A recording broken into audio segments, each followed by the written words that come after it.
All right, guys, what I'm going to be doing today is testing the shock strength of monofilament line. And the hypothesis I'm trying to work through is when you set the hook with your line, does it lose some breaking strength due to the extreme nature of the shock? And so what I've got going here is Berkley Big Game 10-pound test. It has been breaking for me at 13 to 14 pounds, 13.9 to be specific, on this digital force gauge under kind of patient pressure. What I want to know is if you really shock it, how much of the line strength do you lose, to give you kind of a sense of what you might need to consider your drag to be at maximum to withstand a extreme strike. So what I'm going to be doing here is I've got a sample set up on this bollard system.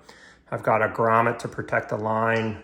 And then the underneath of this line, I've got a polymer knot tied to this steel leader attached to a 2-pound lead weight.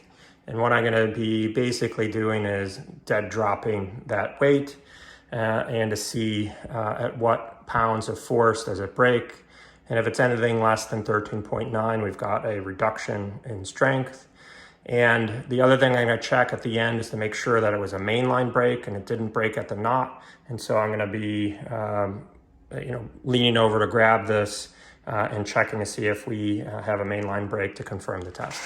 So let's go ahead and do it. I've got peak tension set up here. I'm simply going to drop this at a standard height, which is right at the base of the force gauge, and I'm going to simply drop it. So here we go.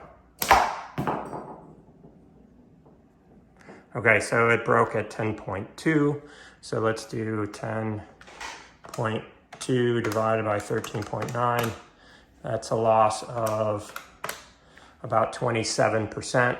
I've done 2 prior tests. They broke at 28 and 33%. So let's then check to see if it's a mainline break. And lo and behold, it is. It did not break at the knot. So there you have it, about a, let's call it 25 to 35% reduction in mainline breaking strength when you shock a monofilament line. Thanks.